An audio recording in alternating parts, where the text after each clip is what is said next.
So not too long ago, I reviewed the TXQ Luke ROTJ lightsaber. ROTJ stands for Return of the Jedi.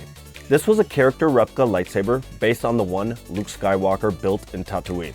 And it's a very close approximation to the filming prop with minor differences in the way the rings are on the grip section. The original actually had mismatched ring sizes. The design was closer to the hilt we see Luke use in The Mandalorian. It also had a quick release chassis for the Profi electronics, which made battery charging or changing easy. This was nice, clean with brushed, dark aluminum that gave it a nice brand new look. But in universe, Luke's version was actually more worn and battle scarred. So today you'll want to stick around because we're taking a look at the weathered version of the Luke ROTJ. Greetings, knowledge seekers. The Force is with you. I'm Priyon Joni and you're watching Lightsaber Culture. Today, we're checking out the weathered version of the Luke ROTJ in NeoPixel V4 from CXSABERS. I want to give a huge thank you to CXSABERS for sending this lightsaber to check out so we can deep dive on the features together. Use my discount code PriyonJoni to get 10% off this or any lightsaber from CXSABERS. If you end up enjoying this video, don't forget to like, subscribe, and hit that bell icon. It'll help me make more saber content for you here on Lightsaber Culture. On the CXSABERS website, this comes in 3 electronic tiers. Baselit RGB, NeoPixel V4, which is the SN Pixel 4.0, and top tier Profi. The version I had on my original Luke ROTJ is the Profi version. This weathered one that I have over here is the NeoPixel V4, the SN Pixel 4.0. I know the wording can be confusing, but Profi and NeoPixel V4 are both NeoPixel types with blades that contain pixel-controlled LEDs. Baselit models, however, shine the light from the hilt into an empty blade tube. Fun fact, both the Profi and NeoPixel V4 versions feature the easy quick-release chassis, and they are interchangeable. I can take the Profi board from my original Luke ROTJ and swap it into the weathered one and vice versa. If you already have a Luke ROTJ loaded with a Profi board in another chassis, you could simply go for the more affordable NeoPixel V4 with your new one and swap the boards whenever you wish. You'll save money that way, they just have to be an identical chassis. The medium tier SN Pixel 4.0 board gives you basic NeoPixel features and controls, while the Profi gives you the most advanced animations and programming potential. RGB baselit version starts at $269.99. NeoPixel V4, which is the SN Pixel 4.0, goes for $349.99, and the top tier Profi goes for $479.99. Now the difference in price between the non-weathered and weathered version is only $20 more with the baselit, and no difference at all with the pixel tiers. So you can get a fully weathered lightsaber at little to no additional cost. The price on CXSABERS might vary depending on their specials. Now I covered most of the features of this lightsaber in my review with the original Luke ROTJ, which you can watch over here. For this video, we're going to focus on the weathering and a few minor differences. So throughout most of the saber, instead of smooth brushed aluminum, there is a two-toned wear and scratches throughout all of the hilt. You can especially see it here on the pommel. And this is a very Star Wars look where you can see the edges are lighter than the flat surfaces. You can see this down to the speaker grill, the control box, around the neck portion, the sides of the emitter, as well as the top. Now I should point out the grip portion where the rings are doesn't have any weathering. They look really clean. They still have that smooth, brushed aluminum look. The overall weathering on this lightsaber looks really good, but keep in mind, it's not an exact match to how Luke's lightsaber looks in the film. His saber has really big scratches on it that define the prop's character. This is more of a medium weathering that still fulfills the Star Wars worn aesthetic that looks great on camera, but also leaves you room to take it farther if you wish. I may consider running some sandpaper over the grip portion myself, which would be a great project to get my feet wet with basic weathering.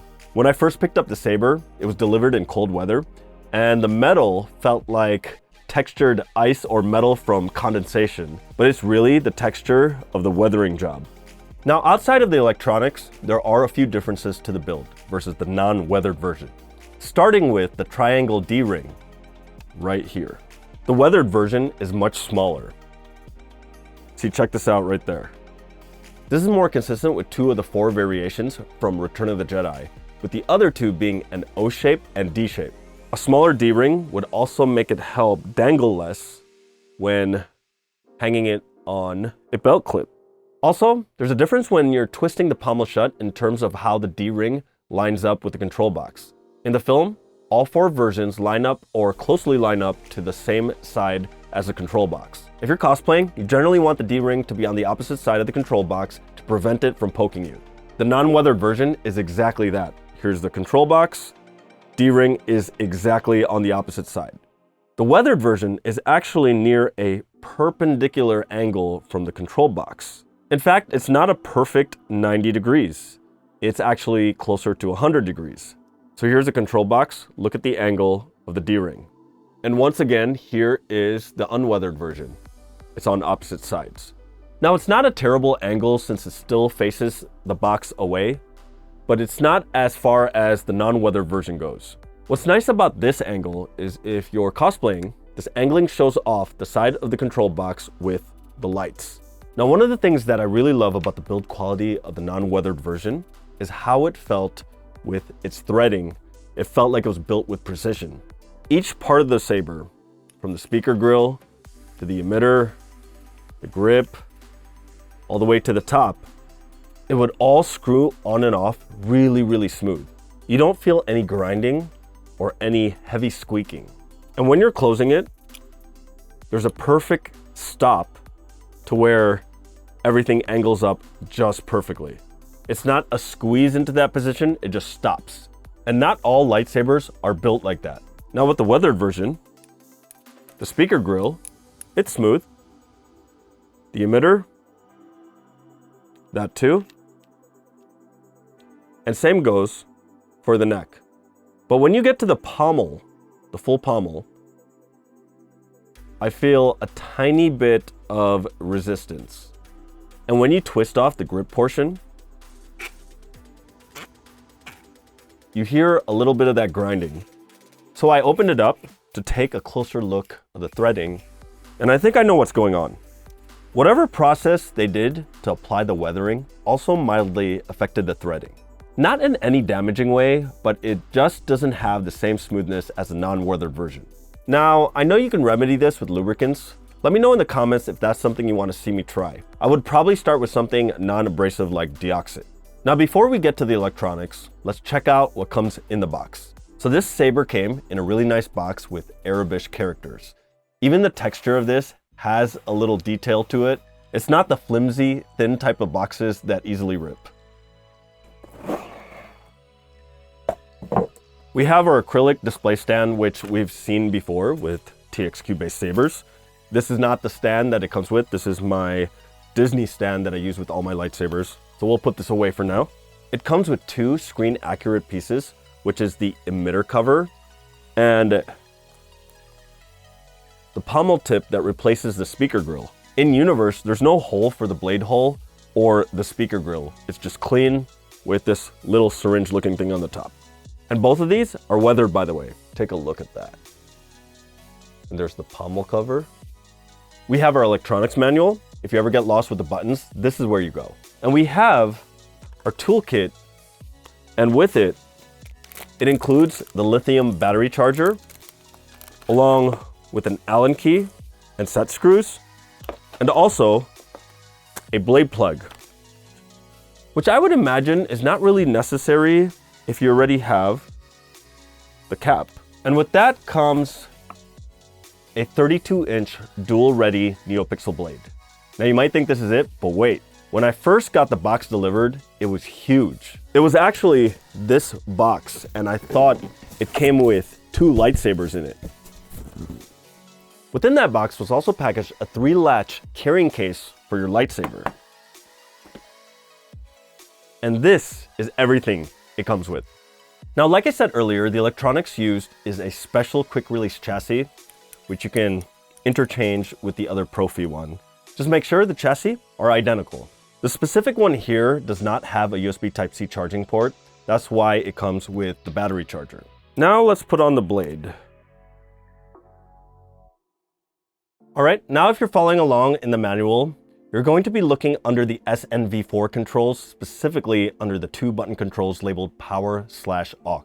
The power and auxiliary buttons are this rocker switch right here, the black switch underneath the LEDs. Power is towards the LED, and auxiliary is right below it.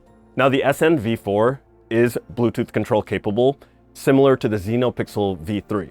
For the SNV4 boards, you'll need to download the Force Park app. Now the app is still under development, so it doesn't work perfectly yet. But once it does, it'll give you the ability to change your settings without the board buttons. But what I actually love about this 2-button control is that it parodies well between the Profi version and the SNV4. It has gesture controls, including ignition and retraction. And you can also use the power button to tap it, to go on, or to go off. So to do the volume, you just click both of the buttons, and you can go hit the power button to go up, or tap the aux button to go down, and then just click both again to get out of volume control. Now with the blade on, you do have flash on clash, you have smooth swing, you have blaster deflect when you tap the aux button. Blade lockup is when you hold the aux button and then strike. Oh, that looks so cool. You probably can't see it on camera, but it's strobing in white in the middle. Then just click it again to turn it off. You can change the color by holding it down and twisting. And one of the cool things about the SN Pixel is you can toggle all 12 solid colors for every single action of toggling. Now, if you do the same gesture of holding down aux and twisting, it does force effects.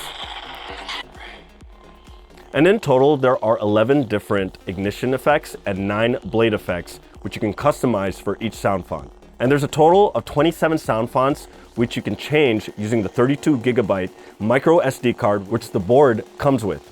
Now, let's bring this outside.